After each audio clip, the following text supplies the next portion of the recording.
나는 전능하신 아버지 하나님 천지의 창조주를 믿습니다. 나는 그의 유일하신 아들 우리 주 예수 그리스도를 믿습니다. 그는 성령으로 잉태되어 동정녀 마리아에게서 나시고 본디오 빌라도에게 고난을 받으사 십자가에 못 박혀 죽으시고 장사된 지 사흘 만에 죽은 자 가운데서 다시 살아나셨으며 하늘에 오르시어 전능하신 아버지 하나님 우편에 앉아 계시다가 거기로부터 살아있는 자와 죽은 자를 심판하러 오십니다.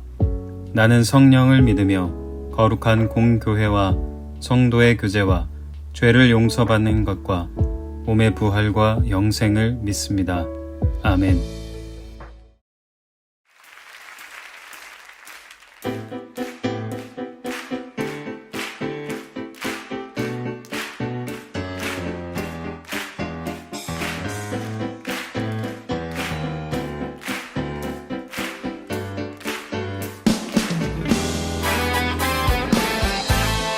주님의 놀라운 그 사랑이 오늘 우리를 자유케 하셨습니다. 함께 기쁨으로 찬송합시다.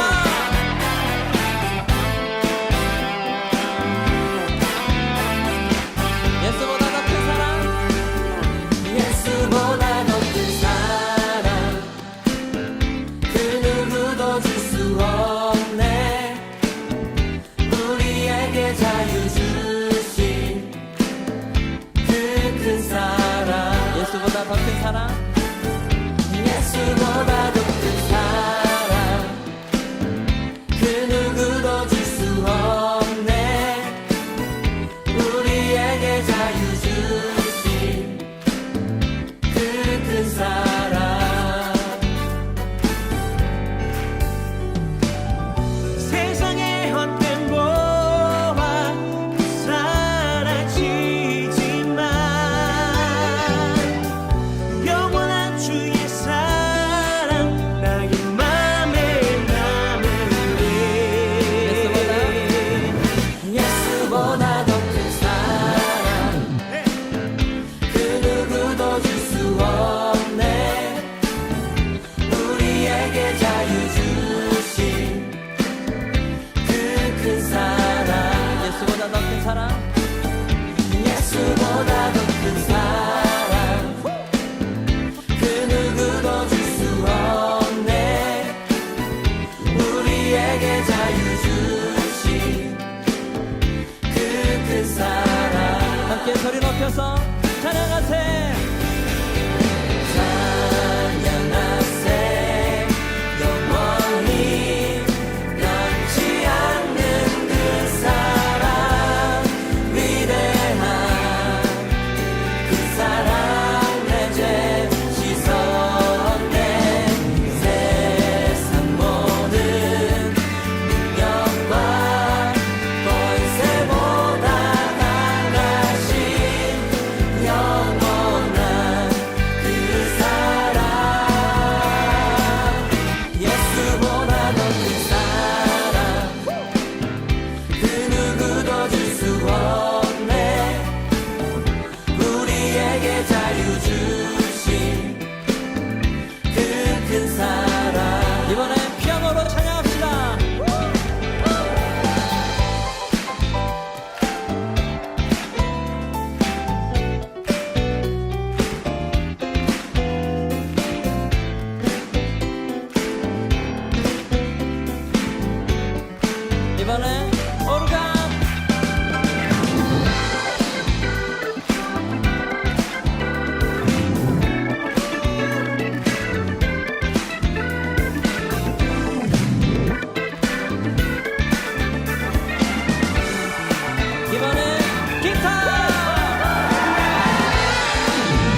큰 사랑 우리에게 잘 주신 우리에게 잘 주신 그 큰 사랑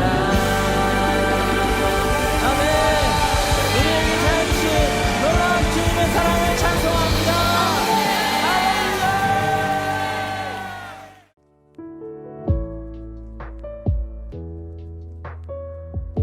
사랑하고 감사하신 하나님 아버지, 예배의 자리에 나올 수 있음에 감사드립니다. 한 주간 세상을 살아가면서 하나님을 잊고 지내는 시간이 너무나 많습니다. 지금 이 시간 모든 걸 내려놓고 온전히 하나님께 찬양하고 기도드리는 예배의 시간이 되기를 소망합니다. 중고등부 여름수련회가 무사히 끝마쳤습니다. 코로나로 인해 온라인으로 드리게 되었지만 하나님 안에서 우리의 관계가 회복되기를 원합니다. 코로나 상황이 나아져서 우리가 서로 만나기를 기도합니다. 말씀을 전달하시는 조신주 목사님에게 지혜를 내려주셔서 말씀으로 한 주간 살아가는 중고등부가 되기를 소망합니다. 예수님의 이름으로 기도드립니다. 아멘. 오늘 우리에게 주신 하나님의 말씀은 누가복음 18장 9절에서 14절까지의 말씀입니다.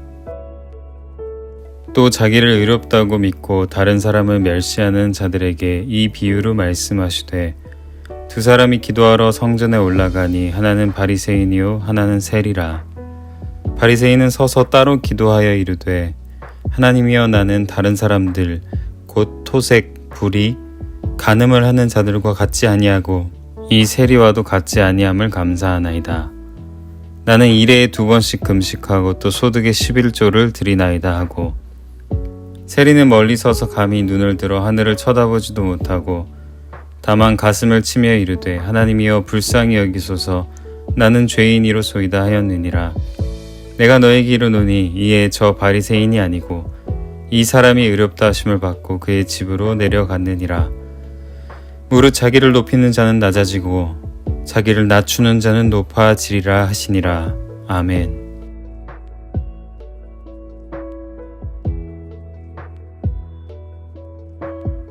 중고등부 예배에 함께한 여러분 모두를 주님의 이름으로 환영합니다. 오늘은 9월 첫 번째 주일이죠. 벌써 9월이라는 게 참 이렇게 믿기지가 않는데요. 이제 고3, 중3들은 슬슬 진학을 준비해야 되는 그런 시기가 되었습니다. 여러분 생각보다 빨리 중학교 그리고 고등학교 생활의 끝이 올 거예요. 아마 그러니까 여러분에게 주어진 이 9월 그리고 2학기를 기쁜 마음으로 후회 없이 보낼 수 있으면 좋겠습니다. 중3, 고3 뿐만 아니라 우리 모든 중고등부 친구들이 이번 2학기 하루하루를 소중히 여기면서 하나님 앞에 부끄럽지 않은 모습으로 살아갈 수 있기를 기도하겠습니다. 지난주에 우리가 온라인으로 수련회를 했었는데요. 여러분이 되게 적극적으로 참여를 해준 덕분에 수련회를 잘 마무리할 수 있었습니다. 참여해준 모든 여러분과 또 선생님들께 감사를 드립니다. 자, 이제 우리가 늘 해오던 대로 다시 주일 예배로 이렇게 돌아오면 우리는 지금 계속 예수님의 비유에 대해서 함께 나누고 있습니다. 여러분 다 기억하고 있을 거라고 생각하는데요. 자, 오늘 비유는 이때까지 우리가 봤던 비유와는 조금 또 다른 면을 가지고 있어요. 독특한 면을 가지고 있는데 보통은 지금까지 우리가 본 비유에는 성경이 예수님이 그 비유를 하게 된 상황에 대해서 이렇게 설명을 해주게 되죠. 예를 들면 바리새인에게 또는 모인 무리들에게 이런 식으로 이렇게 설명을 해주는데요. 근데 오늘은 특정한 생각을 가지고 있는 사람들에게 예수님이 이 비유를 전달한다라고 하면서 비유를 시작하고 있습니다. 특정한 생각을 가진 사람들에게. 자, 어떤 생각을 가진 사람들이었는지 한번 말씀을 살펴보겠습니다. 9절 말씀 함께 읽어볼게요.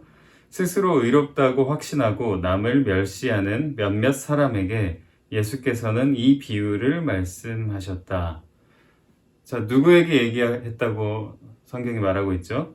스스로 의롭다고 확신하고 있는 사람들, 그리고 남을 멸시하는 사람들, 이렇게 나와 있습니다. 자, 이걸 꼭 기억하고 오늘 비유 이야기로 들어가 보도록 하겠습니다. 자, 두 사람이 성전에 기도하러 같이 올라갑니다. 한 사람은 이스라엘에서 아주 존경받던 그런 지도자였는데요. 특별히 경제적으로도 또 신앙적으로도 흠잡을 데가 없는 아주 완벽한 존경을 받는 그런 바리새인이었습니다. 그리고 다른 한 사람은 세리라는 사람이었죠. 근데 여러분, 이 당시 이스라엘 사람들이 바리새인과 세리를 대조한다, 바리새인과 세리를 대비한다라고 하면 누구나 바로 어떤 이야기를 할 것인지 알아챌 수 있는 그런 정도의 신분을 가진 두 사람이었어요. 바리새인은 로마의 문화가 밀려들고 있는 그 시대에 원래 이스라엘의 문화를 되찾자, 하나님이 우리에게 주신 정체성을 되찾자라고 외쳤던 그런 사람들이었고, 그러니까 우리로 따지면 독립운동가와 같은 또는 종교개혁가와 같은 그런 평을 받았던 사람들이었어요. 그러니까 당연히 여러 사람들에게 존경을 받는 인물이었겠죠. 반면에 세리는 로마의 편에 붙어서 사람들에게 세금을 착취해서 로마에 갖다 바치는, 그러면서 자기도 이익을 취했던 그런 사람이었습니다. 민족의 입장에서 보면 배신자 같은 그런 존재라고 할 수 있겠죠. 그러니까 이 바리새인과 세리는 딱 대비가 되는 그런 캐릭터였습니다. 자, 이 두 사람이 성전에 들어가 기도를 하기 시작하는데요. 그 기도의 내용이 되게 중요해요. 자, 이 바리새인은 성전에 들어가서 딱 당당하게 섭니다. 그리고 아주 크게 웅변하듯이 이렇게 기도를 합니다. 자, 한번 같이 읽어볼게요. 11절과 12절 말씀입니다. 바리새인은 서서 혼잣말로 이렇게 기도하였다. 하나님 감사합니다. 나는 남의 것을 빼앗는 자나 불의한 자나 간음하는 자와 같은 다른 사람들과 같지 않으며 더구나 이 세리와는 다릅니다. 나는 일주일에 2번씩 금식하고 내 모든 소득의 11조를 바칩니다. 자, 이게 자기 스스로 기도한 거예요. 놀랍지만. 자, 기도의 내용을 보면 너무 완벽한 사람이죠. 자타공인이란 말 우리가 생활 속에서 많이 쓰는데, 나도 남도 모두가 인정한다, 이런 뜻이죠. 이 바리새인의 기도 내용은 아마 자타공인의 내용이었을 거예요. 다른 사람들도 그렇게 이 바리새인을 칭찬해주고 또 스스로도 그치, 난 그런 사람이지, 실제로 그렇잖아 라고 말을 하면서 지냈던 그런 사람이었을 것 같습니다. 그런 기도의 내용이었을 것 같아요. 자, 이제 이 바리새인과 같은 공간에서 기도하고 있었던 세리, 그 세리의 기도의 내용을 한번 살펴보도록 하겠습니다. 13절 말씀 같이 읽어볼게요. 그런데 세리는 멀찍이 서서 하늘을 우러러볼 엄두도 못 내고 가슴을 치며 아, 하나님, 이 죄인에게 자비를 베풀어 주십시오 하고 말하였다. 자, 기도의 내용까지도 상반되고 있어요. 이 두 사람은 사람들에게 좋은 평가를 받기는커녕 존경은커녕 늘 손가락질만 받던 이 세리는 성전에서도 구석을 찾아서 갑니다. 그리고 거기에서 얼굴을 들지도 못하고 고개를 푹 숙이고 자신의 가슴을 치면서 이렇게 기도를 했다는 거예요. 그리고 예수님은 이렇게 비유를 든 다음에 이 두 사람 중에 자기를 드러내면서 기도했던 바리새인이 아닌 가슴을 치면서 스스로 죄인이라고 말했던 이 세리가 하나님 앞에 받아들여졌다. 그리고 집으로 돌아갔다. 라고 말씀하고 있습니다. 자, 오늘 비유에서 여러분 중요한 내용이 뭘까요? 핵심이 뭘까요? 내용 자체는 아주 쉽죠. 사람들 사이에서는 우리가 누구나 다 조금씩 자기 자랑을 가지고 살아가요. 그걸 큰 소리로 막 이렇게 다 얘기하는 사람이 있고 조용히 스스로 만족하거나 친한 사람들에게만 자랑하는 사람이 있을 뿐이죠. 그런데 우리는 모두가 다 자기를 자랑하면서 자기를 드러내면서 그렇게 살아갑니다.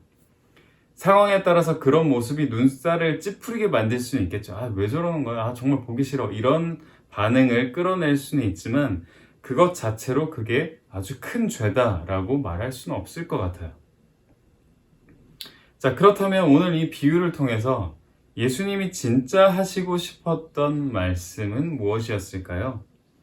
여러분, 기독교 역사가 2000년 이상이 되거든요. 2000년 이상의 역사, 심지어 구약 시대까지 포함하면 아주 오랜 역사를 기독교가 가지고 있습니다.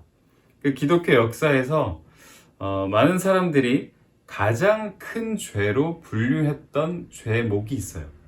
그러니까 많은 신앙의 선배들이 가장 큰 죄가 뭘까라고 이렇게 시대마다 얘기를 하면서 가장 큰 죄는 이것이야 라고 했던 그런 죄가 있습니다. 그 죄가 뭘 것 같으세요, 여러분? 한번 생각해 볼까요? 네, 여러 가지 죄들이 이 세상에 많지만 우리 기독교 신앙의 선배들이 가장 큰 죄로 분류한 죄는 바로 교만이라는 죄입니다. 교만. 저도 청소년기 때 이 얘기를 누군가에게 들었었거든요. 그때 교만이 가장 큰 죄다 이런 얘기를 여러분 만한 시기에 제가 들었을 때 그때는 저한테 이런 생각이 들었어요. 아니, 죄 중에는 살인도 있고 폭행도 있고 도둑질도 있고 세상에 정말 많은 죄들이 있는데 심지어 10계명에도 없는 교만이 어떻게 가장 큰 죄가 될 수 있을까? 이런 생각을 한 적이 있었습니다. 그런데 시간이 좀 지난 지금의 저는 교만이 가장 큰 죄라는 말에 동의하게 됐어요. 왜 그렇게 됐는지 여러분에게 좀 소개를 해주고 싶어요. 자, 여기서 말하는 교만, 이 신앙의 선배들이 가장 큰 죄라고 교만을 이야기했을 때 그 교만은 제가 아까 앞에서 얘기한 것처럼 그냥 잘난 체 하는 걸 말하는 게 아니에요. 자기를 뽐내고 나 이거 잘해, 나 이거 가지고 있어 막 자랑하는 그런 친구들 여러분 주위에도 많죠. 꼴 보기 싫을 때 있잖아요. 미울 때 있잖아요. 그렇지만 성경은 그런 거 가지고 교만이다, 가장 큰 죄다라고 말하진 않아요. 성경에서 말하는 교만은 쉽게 얘기해보면 마음의 공간, 이 공간이 자기로 가득 차 있는 것을 말해요. 마음의 공간이 자기로 가득 차 있는 상태. 온통 자기 생각밖에 없는 거예요. 잘하는 것도 드러내는 것도 다 자기 얘기밖에 없고, 걱정도 온통 자기 걱정밖에 없고, 계획도 욕심도 눈물도 모두가 자기를 위한 것밖에 없는 사람들, 자기를 위해 모든 게 집중되어 있는 사람들, 그래서 그 욕심을 가지고 하나님처럼 되고 싶어하는 사람들, 그런 사람들을 성경은 교만하다라고 얘기하고 있어요. 여러분, 구약 성경을 보면 이 교만이 가장 극적으로 드러나는 두 사건이 구약에서, 창세기에서 특별히 찾아볼 수 있는데요. 하나는 선악과를 따먹은 사건이고 다른 하나는 바벨탑을 세웠던 사건이에요. 이 사건 둘 다 자기로 가득 찬 그 욕심으로 하나님처럼 되고 싶었던 사건이라고 말할 수 있어요. 여러분, 살인과 도둑질, 폭행 모두 다 아주 나쁜 죄악이죠. 그렇죠?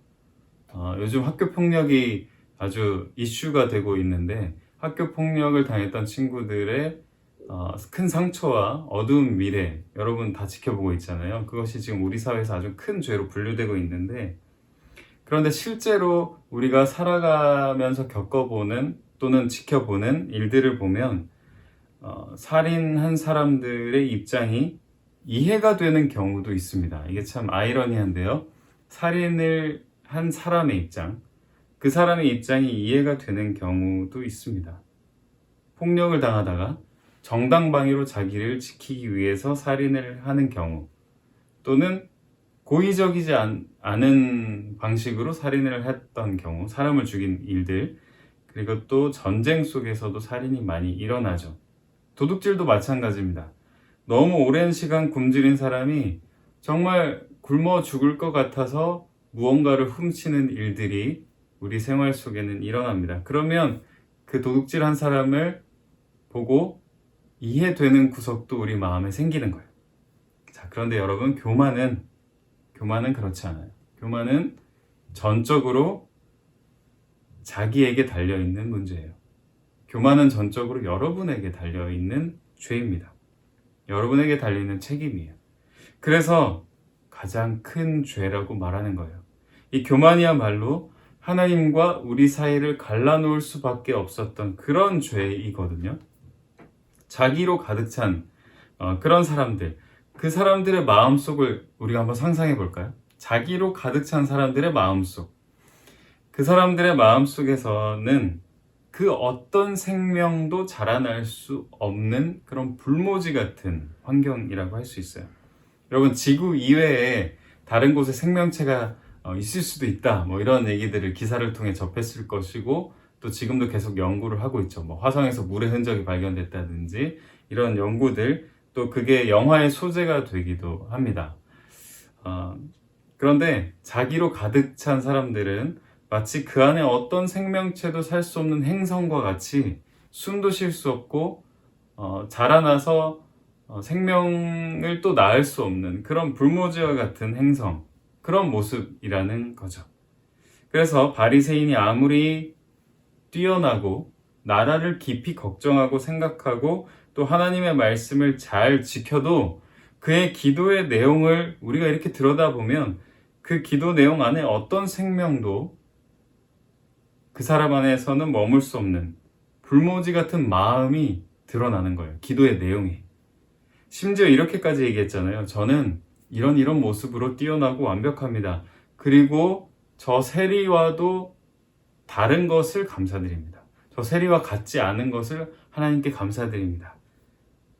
여러분, 이런 기도를 하는 사람 안에 그 사람 마음속에 어떤 생명이 자랄 수 있을까요? 이런 기도를 하는 사람 옆에 누가 머물 수 있을까요? 하나님의 말씀도 이 사람 안에는 뿌리 내리지 못할 거예요. 그런데 이렇게 기독교인으로서 자기로 가득 차서 다른 사람들을 내려다보고 멸시하고 하찮게 여기고 죄인으로 낙인, 도장을 꽝 찍어버리는 그런 사람들이 우리의 생활 속에는 사실 너무너무 많아요.